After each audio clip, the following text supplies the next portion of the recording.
There have been plenty of Brave figures I've missed out on over the years, most of which I know I could find on eBay and the like, but those aftermarket prices are woof.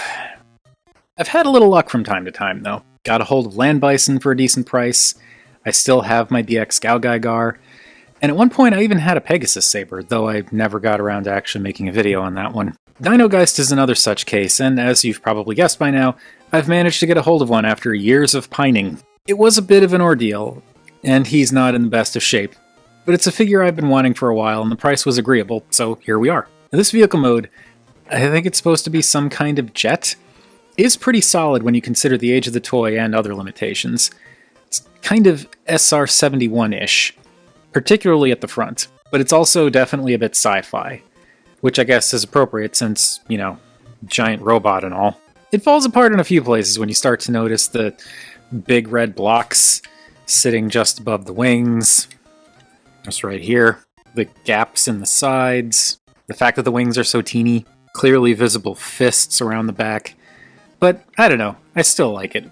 And despite the obvious tells, it still manages to look fairly cohesive. Black and red with a little bit of white is always a solid color scheme too. And thankfully this figure still has a bunch of its stickers, which add more detail and visual interest in spots that would otherwise end up looking boring without them. Like these blue and white triangles in the midsection. These look cool on the black. Dino Geist does typically include accessories, and the figure I bought did come with them, but to be honest, the sword storage outside of the robot mode kinda sucks. Or doesn't exist. Well, okay, that's not entirely true. There is a shield, and it's actually at the bottom of the jet mode. So that stores extremely well. Basically just blends in right here and even gives him wheels for the vehicle mode. The two swords, though, not so much. You can kind of cram them in the middle, just like lay them there, and they will sit there just fine, but it's not a solid solution, and they'll slide right out if you tilt things the wrong way. I can't get too mad at this, though. As disappointing as it is, it's not exactly uncommon among vintage transforming figures, you know? And yes, the swords are in very rough shape. They're supposed to be all chrome, but most of it wore off, and this is what they look like now. It kinda sucks, but it was a compromise I was willing to make for the price. Also, in a way, it still kinda works because the bulk of the chrome is worn off the blades rather than the grips, so it still almost looks intentional. Almost. It doesn't, but almost. I can kind of trick my brain into thinking that. Seeing as this is a vintage Brave figure, particularly one that's a single piece and not a combiner, it's not much of a surprise to see how large Dino Geist is. Way bigger than our typical modern size comparisons anyway. I don't have any large vintage Transformers to compare him to, but going from memory, I feel like this is roughly on par with other big figures from G1, like Ultra Magnus or Jetfire. And since, again, this isn't a combiner, you can expect his other modes, yes, modes, plural, to be about the same size. Of course, before we get to that, I do have to shill the Ko-fi and the Patreon. Links to both at the end of the video as well as down in the description. Otherwise, typical YouTube stuff of like, comment, share, subscribe, that also helps. Now, to transform this guy into his first mode, it's a dinosaur because his name is Dino Geist, so I feel like that's not too much of a spoiler. It's pretty simple, but there's some kind of interesting stuff going on here. So, first off, I'm going to take these red pieces here. These are actually, there's like a ratchet joint here and a ratchet joint here. So I'm going to take this lower joint and swing it around like this. And this completely changes where the hip/shoulder will be. Now we can rotate, I'm going to flip the wings in. I'm going to take the red blocks here and flip those down. And that will become very obvious dino feet. Rotate at this joint, which is weirdly tricky on this. It's just because of the age of the toy, I think, but rotate it down here forward. Just maybe 3 clicks. We'll do 3 clicks. Why not? There we go. And then bend the knee. Which, again, the joints on this thing are a little bit a bit sticky, but so far seems to be holding up. And then fold these bits down like so, and then the cockpit section of the jet just kind of goes up like that. The boosters, jet engines, whatever back here, you want to fold the wings or the tail fins down and then rotate these all the way back like that. take these little red bits and bring them down, and then fold out these little white bits. And that gives him his little dino arms. Then also want to fold in the landing gear. Let's fold that in, and then bring down the head, and take these little gold pieces and bring them up, and they will kind of soft lock in place. And you can also just open the mouth a little bit to give him his head, and there we go, that's it. There is the Dino Mode. It doesn't take much to get to the Dino Mode, but I appreciate how effective the process manages to be. A few key flips here and there, and aside from the visible wings, the jet practically disappears into whatever kind of beastie this is supposed to be. This reminds me a bit of Snapdragon, actually. Mostly in how the front of the jet becomes a tail, which is never not awesome, and the way the legs are made up of robot mode arms. It's basically the robot doing a handstand with like the knees tucked around the back. It's kind of funny. It's still cool looking, just kind of silly when you recognize the robot skeleton folded up in all of this. But yeah, I like the Dino Mode. It's a little goofy and awkward, but that's part of its charm. Plus, I do get a kick out of what looks like a giant jetpack on the back, made out of robot legs, and the fins on the head are distinct, if nothing else. It's funny, I do think the massive golden head fins are kind of silly, but when I try to imagine it without them, it just makes the whole mode seem extremely boring. Like, if we just cover these up, it's like, what even is that? Where's the flair? Where's the interest? They managed to add quite a bit of personality, is what I'm saying. I'm not entirely sold on the use of gray, though. It's the only spot on the whole figure that uses this color, aside from some stuff we'll get into in a second. But it's, primarily just the dino head and neck, so it stands out a little bit. But it doesn't really match any of the other colors. But at the same time, black and white go with everything, so it's mostly just the red that it clashes with. Maybe it would have worked a little better if they'd used the same gray for the dino hands, like replace the white for these little things with gray. That way the dedicated Dino Mode bits would have their own identifiable color scheme. Thing is, I can't say it doesn't work either. Yeah, it's a bit of an oddity color-wise, but it's not exactly a distracting mess. And it helps that the gray is such a dark tone, which blends a bit better with the black. I don't know, I guess I'm just nitpicking at this point. Oh, and you can push these little buttons on the sides of the jetpack, right here and here on the other leg, and that springs out a couple of cannons. And yes, as I said, these are also gray, so that does make the color choice a little less of a standout. A little. And this looks cool. I definitely prefer to have the cannons out because it gives the Dino Mode just a tiny bit more of a threatening aura. It makes it seem more purposeful, And the angle's just right that it actually points forward. Maybe slightly up. There is just a little bit of articulation in this mode. The dino jaw can open and close. The head can look up and down. And you can also move this piece a bit if you want, but it kind of breaks up the sculpt up here, so I tend to just leave that as is. And then the arms can rotate here and rotate here to a degree. And the legs can go forward and back. You can straighten out the knees or bend them like this, but this is kind of all you get because of the ratchets for the knee bend, so that's it. And then you can also move the little feetsies if you want to do that, but then it exposes the fists. And you can't go in and out, you don't get any swivel or anything like that, because, it's a vintage 90s toy, so you're not going to get a ton of articulation on this, but that's fine. And once again, the shield is practically invisible, now it's the belly, and the swords don't really have anywhere to go. Bummer. You can still sort of tuck them in that same spot from before along the back here, just kind of rest back here, sort of, kind of. It kind of gets them out of the way-ish, but it's still not an intended storage spot, and they can still easily fall out or be knocked out of position. Still gets them out of the way for shelf display if you want to have them in this mode, I suppose. Dino Geist's Dino Mode is pretty much as big as the vehicle mode, but now he's a bit more vertical, so he's much taller than a modern Deluxe or Voyager.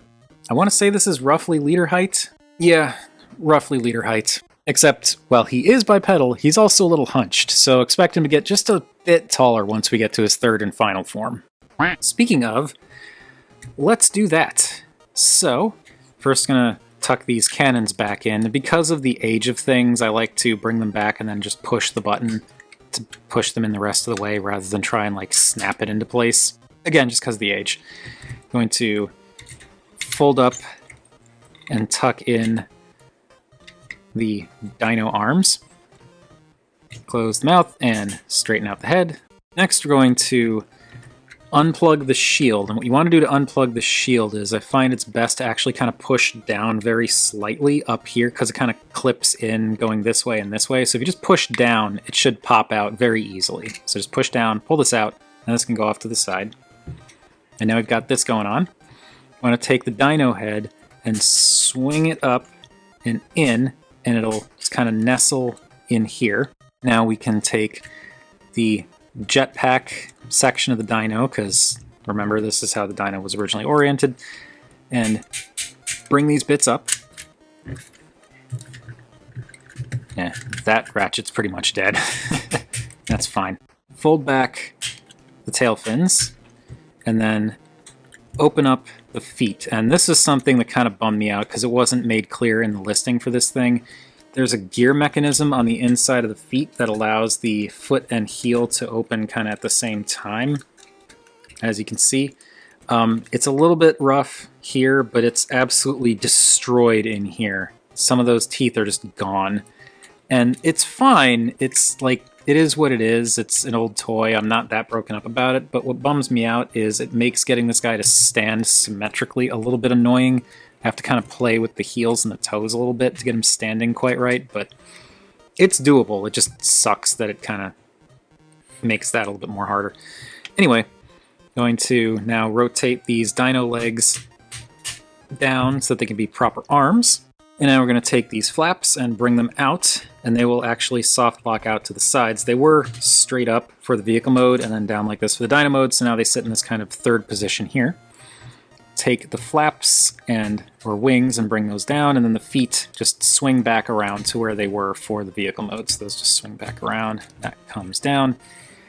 The Dino crests now will flatten out like they were for vehicle mode and then go one more click kind of in to line up with the chest, or what is now the chest. And finally, to cap all of this off, going to straighten out the nose, then bring this down on a double hinge, and that'll just sit along the back, and then rotate the head around. And there we have Dino Geist in his humanoid robot mode. And this guy is a little dusty. I have not taken the time to really go through and clean him up after getting him, but it's fine. Getting to the robot mode is about as simple as the previous transformation, and what we're left with is pretty freaking awesome to look at. The joints are a bit creaky and kind of concerning in a couple of places, but it's an old toy. I just enjoy the way so many of the bits recontextualize themselves between modes.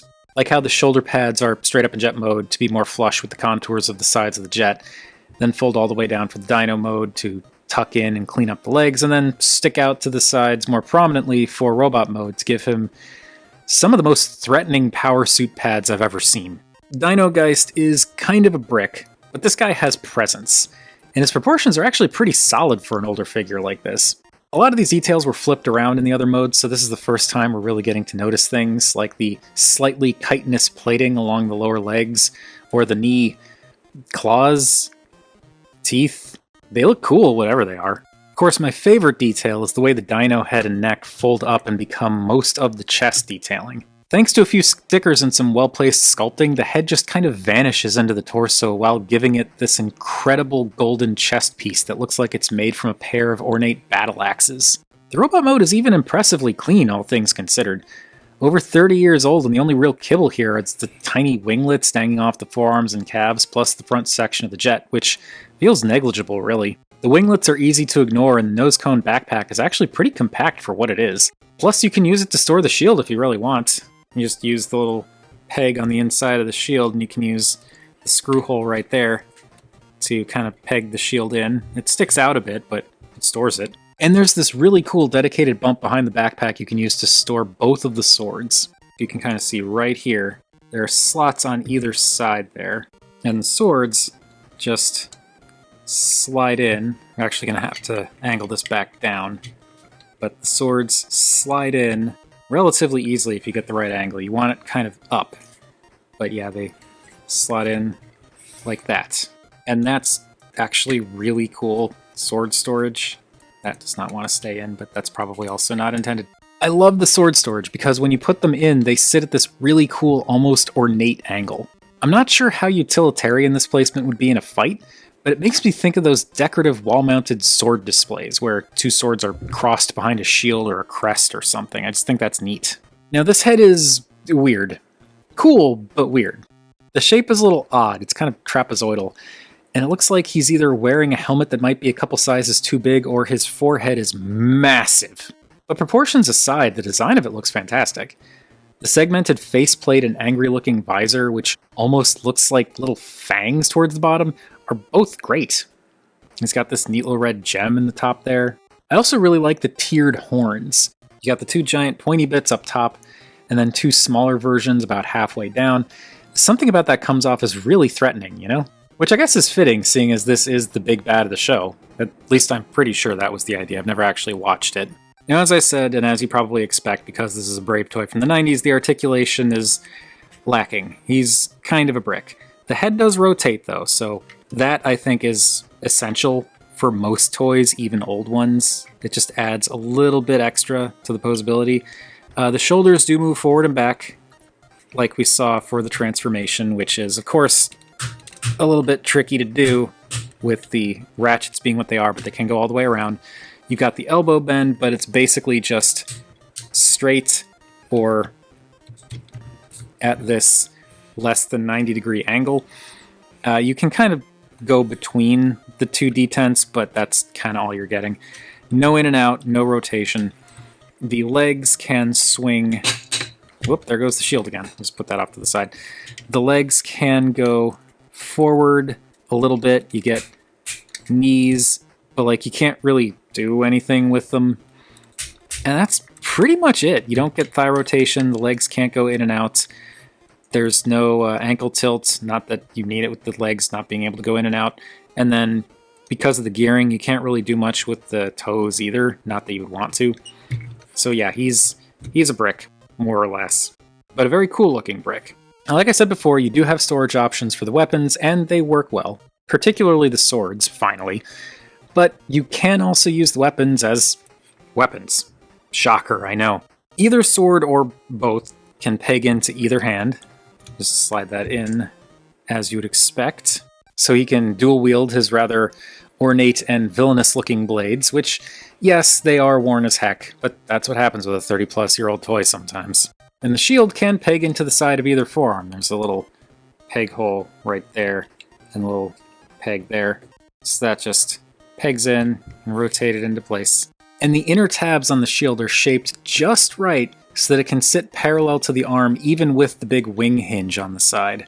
I love smart engineering like that. Now, in my opinion, it's a little silly to see a sword being used on the same side as the shield. So, what do we do with the extra one? Well, we could just slide it back into the sheath along the back, but there is one more option. There's a tab and slot setup at the bottom of each grip that you can use to actually peg both swords together. You line it up and squeeze it together, and you want to have the sword, the one with the peg, in place first, obviously, because otherwise it's not going to be able to slide through the fist. And that gives you this pretty cool dual blade thing. And of course, this is my preferred way to set up all the weapons and whatnot when I have them on the shelf, because it looks badass. My only complaint about this is the way the grip looks once everything is pegged together. It's offset a bit, which isn't all that noticeable when you're not up close, but it still kind of bugs me. Especially since the grip on the sword with the tab is already partially halved. I feel like they could have done something similar to the other grip, and then things would line up more symmetrically when they're pegged together, but then again, maybe doing something like that would have compromised the structural integrity of the piece with the slot in it, I don't know. Turns out I wasn't lying, or I guess making incorrect assumptions. Dino Geist Robot Mode is indeed the tallest of the three, and it's still way taller than a modern Deluxe or Voyager. But also more than a full head taller than your typical modern leader. I almost want to say this is roughly the same height as a modern Commander. Yep, just about the same, though things like mass and bulk are a bit muddier, especially next to chonkers like 86 Magnus. The only other Brave toy I have for a comparison is Gao-Gaigar, and I know that's not particularly fair since Dino Geist is from Exkaiser, but it's what I've got, so here we are. I still need to take the time to make a video on this guy now that I've done all those customizations on him. Point is, like I've been saying for a while now, he's a pretty sizable vintage robot toy. Finally getting my hands on Dino Geist after so long has honestly been kind of surreal. It doesn't help that the actual acquisition was a pain in the butt thanks to a, let's go with disappointing eBay experience, but I'm trying not to let that influence my feelings. What I've really been grappling with is figuring out whether this thing meets my expectations. I mean, it's not like I didn't know what I was getting into, and I do appreciate having him in hand, but at the same time, this is just a toy, like every other figure in my collection, with the exception of a handful of emotionally significant figures like my G1 Bumblebee. But other than that, none of them are truly special. Of course, I don't collect toys solely based on personal significance. I collect toys I think look cool or fun or really interesting. Sometimes all those things at once. So where does Dino Geist fit into all of that? I really couldn't say. Not right now, anyway. As of writing and recording, I've only had him for a few days, so things may change with more time, but at the moment, he's cool. I can't say I'd call him truly special like Dryas. I really miss Dryas. And I don't think he's as fun to mess with as Gaugigar, but I do think he looks fantastic and all three of his modes are very effective. I guess this means I like him but don't necessarily love him yet? I feel like this is a disappointing way to end the video. Sorry. Anyway, that's enough about what I think. What do you all think of Dino Geist? Whatever your thoughts, feel free to chime in down below. I always enjoy hearing from you all. Thank you everybody for watching, and I will be back to say more words about toys at you next time.